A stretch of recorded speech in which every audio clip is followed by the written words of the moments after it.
Halo guys, kembali lagi di analisa saham malam ini di acara Begadang sambil Nimba Ilmu. Nah, sekarang tanggal berapa ini? Tanggal 22 Agustus ya. Nah, udah jam 11.56, bentar lagi mau lewat tengah malam. Nah, kita akan menganalisa ya. Di video saya yang kemarin tanggal 14 Agustus, saya kan ada menganalisa beberapa saham untuk satu minggu. Nah, sekarang sudah satu minggu, mari kita analisa saham-saham yang sudah saya pilih di minggu kemarin ya, bagaimana perkembangannya. Nah, sebelum itu sekarang kita lihat dulu di IHSG ya, di indeks IHSG sekarang ada di level 5272. Atau ini per hari ini ya guys. Kalau selama seminggu kemarin IHSG itu mengalami kenaikan dari level dari level 5100 naik ke level 5272. Ya, kenaikannya nggak terlalu signifikan sih. Kemudian untuk foreign market ya, ada penjualan sebanyak 320 miliar di all market, dan di regular market ada di 319 M. Asing masih keluar ya seminggu kemarin. Kalau di one day terakhir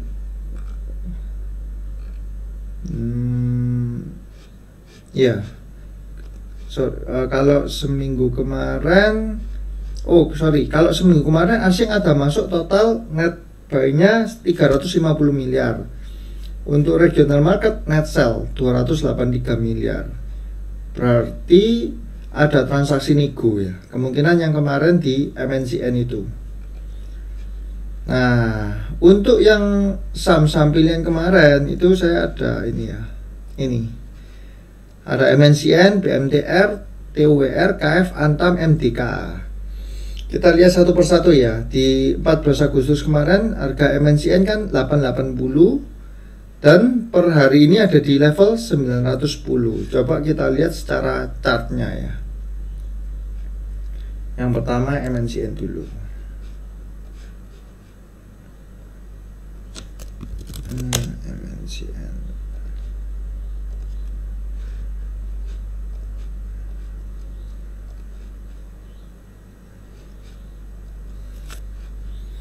Nah, MNCN ini ada pergerakan volume yang luar biasa besar ya di seminggu kemarin. Karena ini ada beberapa berita yang menyatakan Lokeng Hong masuk ke salah satu grupnya MNCN, yaitu BMTR ya. Dan juga MNCN ini menerbitkan private placement. Nah, kalau kita lihat secara chart, sebenarnya dia sempat mempunyai kenaikan yang tajam, menembus MA5, 20 dan 60-nya ketemu semua. Tapi di akhir Jumat kemarin dia di closing ditutup dengan chart yang kurang bagus ya untuk MNCN ini, karena dia ini loh menembus MA5-nya udah ketembus di harga bawahnya. Nah, kalau seperti ini kita sih sebaiknya wait and see dan lihat dulu ya, jangan dipaksakan untuk membeli. Jadi MNCN untuk nextnya ini sebentar saya copy dulu. Mungkin kita nggak terlalu, saya delete yang MNCN ini. Nah, ini untuk minggu depan ya. Analisa hari ini untuk minggu depan, untuk seminggu ke depan. Saya ganti 22 Agustus berarti 29. MNCN-nya kita hapus. Oke, terus kalau kita misalkan lihat dari foreign flow, stock overview, MNCN. Secara chart dia kurang bagus ya.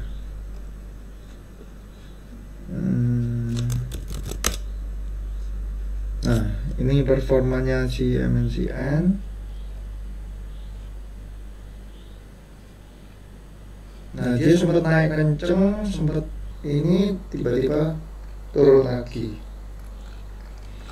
Untuk analitik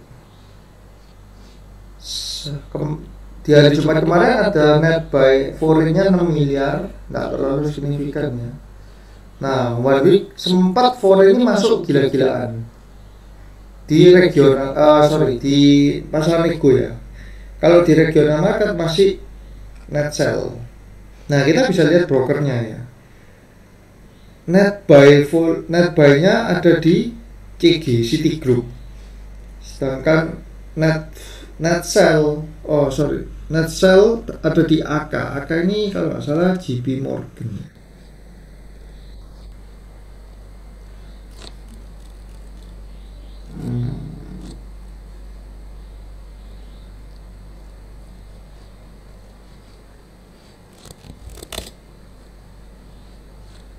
AK UBS Sekuritas.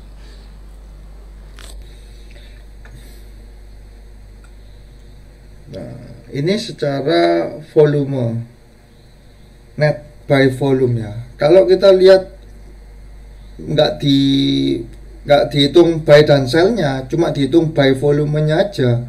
Itu KZ sebagai top buyer dan KZ ini juga sebagai top seller ini. KZ top buyer, KZ juga top seller. Nah, ini sih ada kemungkinan dia pindah barang ya. Kalau cuman sekuritasnya sama persis gini. Mengapa kok KZ nggak keluar di yang ini? Karena ini kan net. Net itu dihitung dari beli dikurangi jual, itu jadi bersihnya berapa. Kalau KZ-nya bayarnya segini, sell-nya segini, artinya kalau di crossing-nya kan 0. Jadi dia nggak muncul sebagai net buyer. Nah, ini yang kita perlu cermati. Kalau ini sama sekuritasnya, ada kemungkinan dia cuman oper barang. Jadi kalau saya pribadi melihat MNCN jangan terlalu kita lirik lah untuk seminggu ke depan ya. Nah, kemudian yang berikutnya adalah PMTR. Walaupun naik ya kemarin MNCN nih seminggu ini 880 jadi 910. Cuman kalau bisa sekarang sudah nggak terlalu menarik lah. Yang kedua adalah PMTR. Ayo kita coba lihat chartnya dulu dah. PMTR. Nah, PMTR seminggu kemarin dia naik sangat banyak ya, sempat turun dan naik kenceng lagi, terus dia menembus break. Nah, ini adalah pola bullish yang luar biasa ya, apalagi diiringi dengan volume yang begitu besar. Ini loh, ini volumenya dari kecil tiba-tiba dia naik, kemudian volume tinggi, ini terus volumenya sangat besar sekali. Berarti dia naik ini didukung dengan volume. Kalau saham-saham seperti ini sih biasanya itu bagus. Kalau untuk seminggu depan untuk trading nih saham PMTR ini cukup menarik. Nah, ini patut untuk kita analisa ya kalau begini. Nah, kalau gitu saya masukkan ke watchlist. Berarti watchlist saya ini saya kosongin dulu. PMTR yang pertama. Kita lihat juga mungkin dari segi foreign flow ya. Nah, ini PMTR.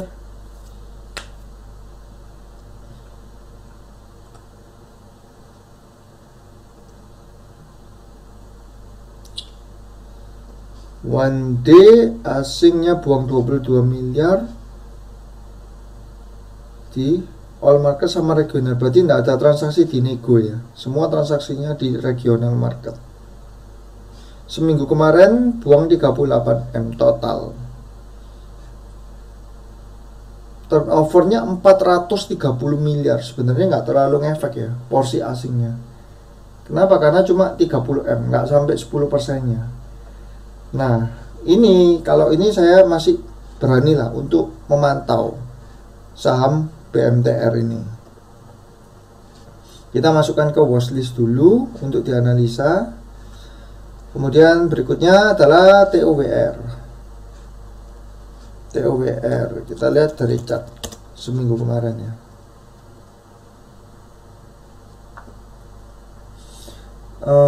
Seminggu kemarin TOWR ini sempat dia drop drop banyak ya, 5 ketembus, MA5 20 60, dia sempat menembus 60 tapi close di titik support ya. Besoknya dia menembus lagi tapi close nya di titik support lagi. Nah besoknya lagi dia menembus dan close nya di atas MA60 nya. Ini oke sih, kalau yang terakhirnya oke. Kemudian hari kemarin ini dia membentuk candle yang bagus ya. Ini saya lupa nama candlenya seperti apa, candlesticknya ini. Cuman ini candlenya bagus. Artinya dia bergerak sempat turun, tapi closingnya itu di highestnya dia. Kayak gini. Jadi bentuknya seperti ini. Ini bagus. Nanti mungkin saya akan kasih lihat beberapa candlestick ya.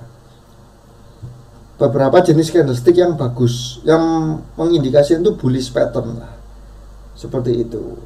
Nah, berarti dia akan mencoba menembus MA5 nya terlebih dahulu di 1060, kurang lebih di 1060-an lah. Terakhir berapa? 1055. Nah ini udah deket nih MA5 nya. Dia sempat jatuh menembus MA60 tapi closingnya selalu di atasnya supportnya. Ini pertanda yang oke. Artinya ada perlawanan ketika dia jebol MA60. Jebol MA60 dilawan dan akhirnya dia masuk ke mau mencoba menembus MA5. Ini masih bisa kita masukkan ke watchlist lah, saham seperti ini. 1055 ya.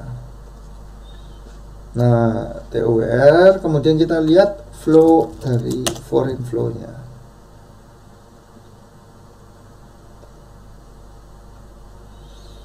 Foreign flow-nya 800 juta, sangat kecil sekali ya. Ini turnovernya kan 108 miliar, transaksinya ada 108 M, tapi asing cuma keluar 800 jutaan, nggak ngefek sih.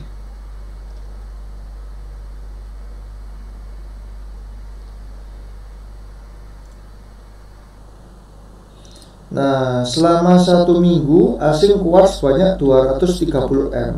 Nah, berarti seminggu ini masih banyak dibuang ya.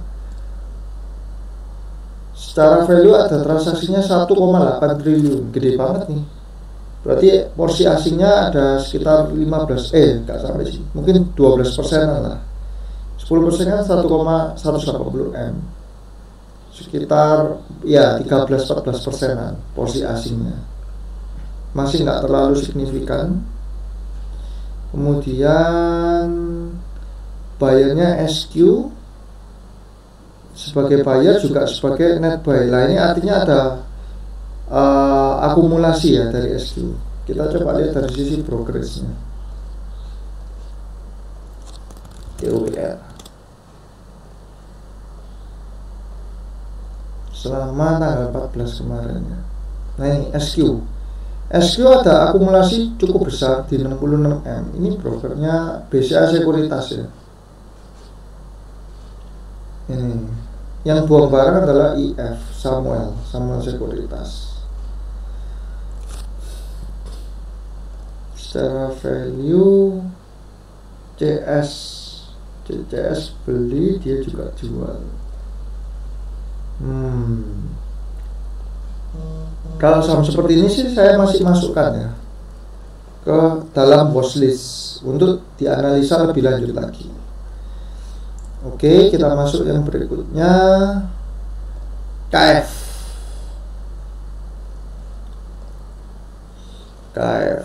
kita lihat secara chart. Nah, wah KF ini terakhir ini ya, dia masih pergerakannya sideways di level 3.300an ini, mencoba turun dari MA5 nya tapi ditarik naik lagi. Ini sudah dekat dengan supportnya ya, MA5 nya. Ini jebol MA5 ditarik naik lagi, sempat naik, dan ini close nya di MA5 nya. Nah ini cukup menarik sih kalau saham-saham seperti ini. Kenapa? Karena dia ketika mau jebol ini ditahan, hampir sama kayak kasusnya TOWR tadi ya. Nah ini kita kalau cut loss enak. Kenapa? Karena cut lossnya ini udah tahu nih. Kalau misalnya jebolnya cukup banyak, misalnya di level ini, 3.200 lah. Ini mungkin bisa kita, kalau jebol 3.200 ke bawah kita bisa cut loss. Tapi kalau ini mendal naik membentuk ngebreak 3550 ke atas, wah ini akan potensi risk versus rewardnya sangat menarik sekali. Ini kalau ini saya biasanya tetap saya masukkan ke watchlist saham-saham seperti ini. Kayak 3310 ya. KF kemarin kita lihat adalah Antam sama MTK. Oke, Antam.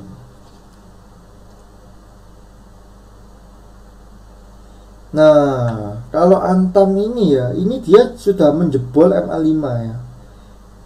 Garis MA5 nya kejebol, dia berusaha menembus MA20 nya.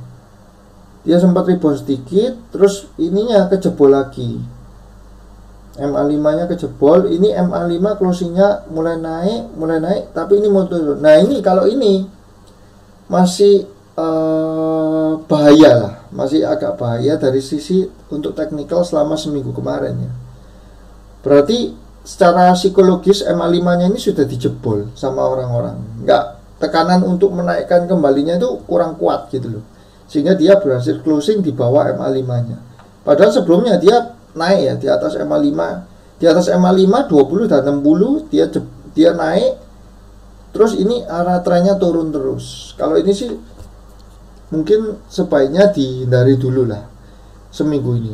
Cuman untuk saham-saham yang berbasis emas, kita juga harus melihat dari gold price-nya ini ya, dari pergerakan gold price. Nah, saya kembali ke gold price dulu. Untuk melihat gerak emas kan kita lihat dari gold price. Nah, gold price ini di tanggal 14 ini kan di level 1940-an ya, 1940 lebih, sempat menyentuh titik 2000 di tanggal 18 Agustus. Tapi kemudian drop tajam ke level 1930-an. Nah, ini artinya harga emasnya ini sedang terkoreksi ya. Kemungkinan karena ada vaksin yang ditemukan ya, vaksin corona lah. Jadi pelaku investor memiliki pandangan yang positif bahwa vaksin ini dapat membawa dampak ekonomi yang bagus. Ketika ekonomi berjalan dengan normal, pulih, kondisi ekonomi pulih, biasanya emas memang akan turun. Tapi kalau ekonomi carut-marut, kacau, ada situasi nggak enak, situasi perang, itu emas akan melejit tinggi. Kayak ini kemarin ini kan melejit sampai 2060 lebih nih. Nah, kalau tren emasnya lagi turun seperti ini, saya nggak menyarankan untuk trading di gold ya, karena ini sangat trading di saham-saham yang perusahaannya berbasis gold, karena rawan sekali gitu loh. Mungkin MDK ini juga sama, coba kita lihat ya, karena MDK juga berbasis gold. Nah sama, MDK nya juga ketembus, MA5 nya ketembus terus beberapa, bahkan nembus MA60 sudah. MDK ini dia sudah nembus MA60, kemarin sempat naik tapi ketembus lagi MA5 nya. Nah kalau ini sudah, biasanya saya nggak akan terlalu masukkan ke watchlist lah dua ini. Oke, jadi dari analisa minggu kemarin kita masih bertahan di stick to 3 saham ini, PMTR, Tower, dan KF, untuk kita bisa kaji lebih lanjut. Nah berikutnya, selama seminggu kemarin itu ada berita apa aja sih yang cukup menarik. Yang pertama itu adalah ini ya, Indonesia signs agreement with Sinovac for COVID-19 vaccine. Nah artinya Indonesia melakukan perjanjian kerjasama dengan perusahaan biotech dari China, yaitu Sinovac, untuk 50 juta dosis dari vaksin COVID-19 ya, dimiliki oleh Bio Farma. Bio Farma ini adalah holding farmasi dari BUMN. Nah, anak perusahaannya itu adalah Kimia Farma dan Inaf, KF dan Inaf ya. Nah, jadi kemungkinan minggu depan, karena beritanya ini terus terang itu dirilis tuh 22 Agustus. which is 22 Agustus itu kan Sabtu. Ini market lagi close nih. Jadi kemungkinan Senin ini bisa direaksi sama pasar, sama market. Untuk saham KF dan INAF kita bisa pantau dua saham ini. Coba kita cek ya, INAF-nya di level berapa sekarang? 3320. Nah ini saya akan masukkan ke watchlist. Yang pertama, karena kalau trading sih sangat mempengaruhi ya, news ini sangat mempengaruhi dari psikologis market. Jadi kita nggak bisa melawan market, kita cuma bisa membaca tren market ini seperti apa. Terus oke, beritanya vaksin COVID berarti suatu katalis positif untuk perusahaan KF dan INAF. Yang kedua adalah ini BI rate, BI 7-day repo rate sebesar 4% dipertahankan. Nah, apa sih sebenarnya efek dari kalau BI mempertahankan atau menurunkan atau menaikkan? Logikanya sih seperti ini. Kalau misalkan suku bunga itu diturunkan, otomatis bunga atas kredit itu akan menjadi murah. Jadi kalau kita mau usaha nih dengan cara minjem bank, maka bunga kita ini akan dihitung lebih murah gitu. Kenapa? Karena bunga dari bank itu akan mengikuti acuan dari bunga BI rate. Seperti itu. Kalau misalkan kayak tahun lalu kan sekitar berapa ya? 6% lah kurang lebih. Sekarang jadi 4%. Artinya kredit itu bunganya jadi lebih murah. Diharapkan orang-orang akan meminjam dari bank untuk usaha. Ketika orang usaha, ekonomi diharapkan roda ekonominya itu berputar. Seperti itu. Demikian juga kalau misalnya kita ada kredit rumah. Nah, mungkin suku bunga kredit KPR itu bisa turun juga. Kalau beberapa tahun lalu bunga KPR bisa 9%, 10% per tahun, mungkin sekarang itu 6% itu sudah wajar gitu loh. Jadi lebih murah jauh daripada beberapa tahun yang belakang. Nah, efek dari suku bunga itu biasanya imbasnya di properti dan juga di sektor properti dan sektor perbankan. Seperti itu. Bagus untuk sektor properti sih kalau suku bunganya diturunkan. Kemudian berita tentang FTSE ya. Nah, FTSE ini adalah indeks seperti kalau di Indonesia itu ada LQ45 ya. Jadi 45 saham perusahaan kategori blue chip lah yang dipilih gitu loh, untuk patokan benchmark saham apa sih yang top di Indonesia. Nah, kan ada LQ45. Kalau FTSE ini dari London dari Inggris, sama indeks juga. Nah, ada beberapa saham tuh yang dikeluarkan dari indeks FTSE ini, ada yang beberapa dimasukkan. Kalau saham-saham itu dimasukkan, artinya itu sentimen positif untuk perusahaan tersebut. Tapi belum tentu berarti bahwa apakah 100% naik, ya belum tentu. Tapi biasanya kalau sahamnya itu masuk ke indeksnya itu, biasanya itu akan naik. Kayak gitu. Kenapa? Karena investor yang dari luar negeri kan juga melihat benchmarknya kan dari ini, FTSE ini juga. Nah, ini yang dikeluarkan INTP dari large cap ya, FTSE yang large cap. Untuk mid cap yang dimasukkan adalah Tower, TOWR, dan INTP. Jadi INTP ini beralih dari divisi yang large cap ke mid cap. Mid cap yang dikeluarkan LPPF masuk ke yang small cap. Kayak gitu. Mungkin ini ada patokan valuasi berapa triliun sebagai small cap, mid cap, dan large cap. Untuk micro, nah inklusinya tadi ada TOWR. Berarti ini cukup menarik ya, karena ada dua katalis positif dari chart dan juga dari indeks FTSE. Kemudian FTSE All World juga TOWR ya. TOWR ini cukup banyak ada masuknya.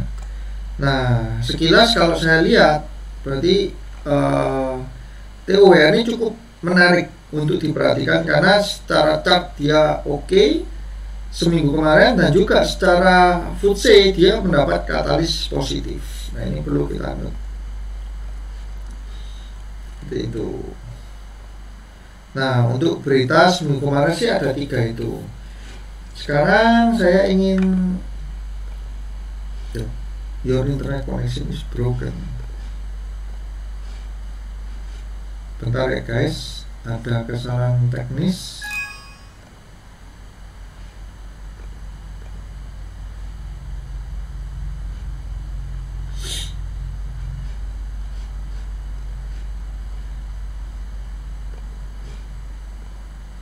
Duh, kok nggak bisa ngeload ini?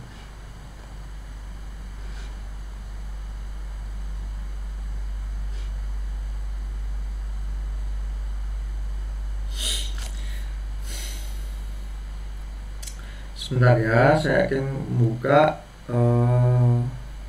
aplikasi dari Spot.